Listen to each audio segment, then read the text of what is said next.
Hi, my name is Chris Holder. Currently, I'm an EDS teacher leadership candidate student at Jacksonville State University. I am also a teacher at Anniston Middle School, hence the picture of Anniston Middle School here. Today, I'd like to talk to you about my capstone presentation, which is on increasing DOK questioning. All right, so as I said earlier, I'm a teacher at Anniston Middle School. I'm on my 14th year there. For 13 of those 14 years, I've been teaching eighth grade world history. One unfortunate year, I did seventh grade, but we'll talk more about that later. But the way this project got started was I was sitting in a meeting, faculty meeting, and my principal, Mr. Charles Gregory, just brought up DOK questioning, and it was like a light bulb went off. I said, "That's what I need to do my research on." It just hit me because I'd been kind of stressing a little bit about what am I going to do, and this was obviously last spring. And so spoke to him after the meeting. He said, "Mr. Holy, that'll be a great topic. You'll have to do a little bit of research, but I think it'll be good for you." So I would like to share those findings with you. So Anniston Middle School struggles with depth of knowledge questioning, or DOK questioning. Those are questions that kind of require not just answers, when did Columbus, discover America, 1492, not like that, but more of like deeper thinking questioning. Not necessarily harder questioning, but just that require a different sort of thinking. So the purpose of this research was to discover how we can increase our students' DOK skills. And of course, this research is for anyone who is a stakeholder to the children of Anniston, whether it's a parent, faculty member, staff member, person in the community, parent, grandparent, what have you. So, of course, it was an 11-step process. But first, let's talk a little bit about Anniston if you're not familiar with Anniston. Anniston's located in Calhoun County, Alabama, has a population of around 21,000. The average income is $20,368. That's a little bit less than the national average. And average household income is about 20,000 less than the national average at only 31,399. The current unemployment rate is 6.1%, which is roughly the national average. I think it's about 6.0%. Most people in Anniston either work in healthcare or manufacturing. That's, a little combined, almost 33% there. So there's not a lot of industry. Anniston was really hit hard when Fort McClellan closed back in the 90s. And once it was finally completed in the early 2000s, is just when Anniston really kind of started to struggle. But there's a lot of hardworking people working their way to kind of bring Anniston back, and just remain positive that it's going to continue to make that progress back. So here's a little background on the demographics of Anniston, and this is very interesting to me. You can see on the left here, 51.4% of the residents of Anniston are African American, 41.4% are Caucasian, and 3.6 are either Hispanic or Asian. All right, so that's what the entire city of Anniston looks like. But compare that to what we have in Anniston Middle School.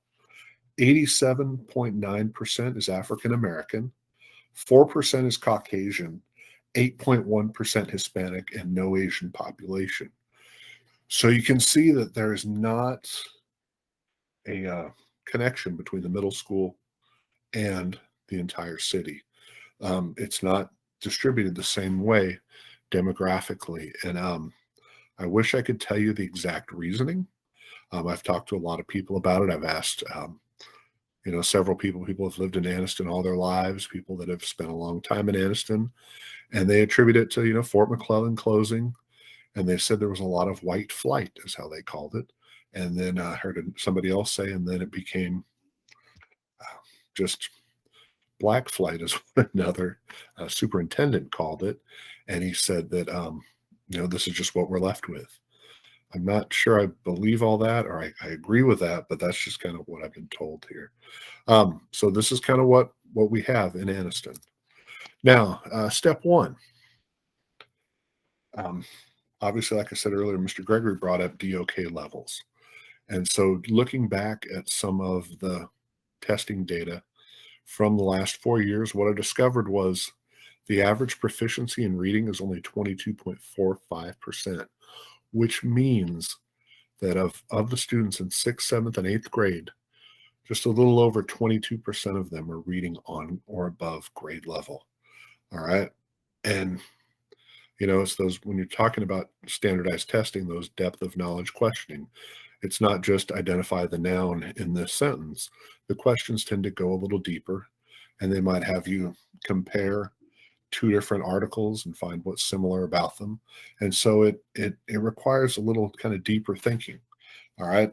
And it's not just for test taking. I should also point out that increased DOK level is critical thinking. And critical thinking is what you need to be college and career ready. It doesn't matter if you're going to Harvard. It doesn't matter if you're going to go into the military. It doesn't matter if you're going to a trade school or if you're going straight into work. Critical thinking skills and problem solving skills are skills that all employers look for. And so if you can see up here, this quote from Indeed, being able to solve problems creatively and come up with realistic solutions. That's something every employer needs. And if we truly are making our students college and career ready, then we need to step up on this DOK level. Now, this is an interesting piece of data that I wanted to share. This is sixth, seventh, and eighth, but this is the same group of students all 3 years. Like I said earlier, I had the privilege of teaching a seventh grade class and then getting them back for eighth grade. And it was an experience. I didn't realize it at the time that I had them in seventh grade, how valuable that time would be. But what I was able to do is go back and look at their Scantron data. And when you access Scantron, you only get access to the students that you have. Well, since I had those students in seventh and eighth grade, I also had their sixth grade information available. So that's what I wanted to do, is just to see, well, hey, what were they like when they were in sixth grade and how they went to seventh grade and then eighth grade. And also what I did was I narrowed it down. So it was just 79 students, the same 79 students that were with us from sixth grade all the way to eighth grade. So when you see the number proficient, just know that is out of 79. But if you look at that average, proficient 26.58% in sixth grade, which was above the average. But seventh grade that year, we had a good group overall school-wide. The school average was over 32%, but this group, when they were in seventh grade, 22.7%. And then in eighth grade, now I should say this is from 2020 when COVID hit. So this is just the winter assessment that we're looking at with that 25.31%. But you can see there wasn't growth.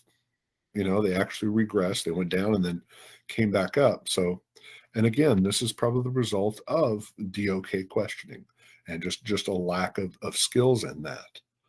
So what happens when you've got this problem in a school? Well, first of all, the school receives a bad reputation and it becomes known as a quote unquote bad school. And then as a result, nobody wants to go there. Parents are like, well, we'll send our kids somewhere else. We'll send them to a neighboring school district.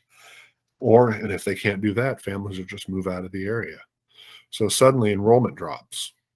And when enrollment drops, the school loses teacher units, don't have as many teacher units.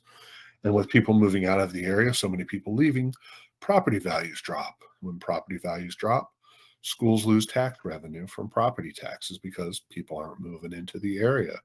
You could also say this is going to contribute to businesses, and that's going to be, less businesses in the area collecting taxes to go back to the schools and to other government agencies. So it has this kind of a spiral effect, or a domino effect, if you will. All right. So what I did was I assembled a task force, and I wanted to get people who had kind of people with different backgrounds. But obviously the one thing we all have in common is that Olin Bray, number one, we all work for Anniston, but number two, and a love for the community. But also from there, I wanted just different people. So you can see on here, Dr. Monholland, who, what's interesting too is I didn't mention that she's actually the child of a former board member, and her dad was also an assistant superintendent and a principal in the system. So she's got a lot of background there. And Mrs. Holliday has been around for close to 20 years in Anniston teaching. And then at the time, Mr. Klein was in his first year at Anniston Middle School. And then the student that I chose, I'd known her since she was in sixth grade. I'd had her an older sibling. And so she'd been taught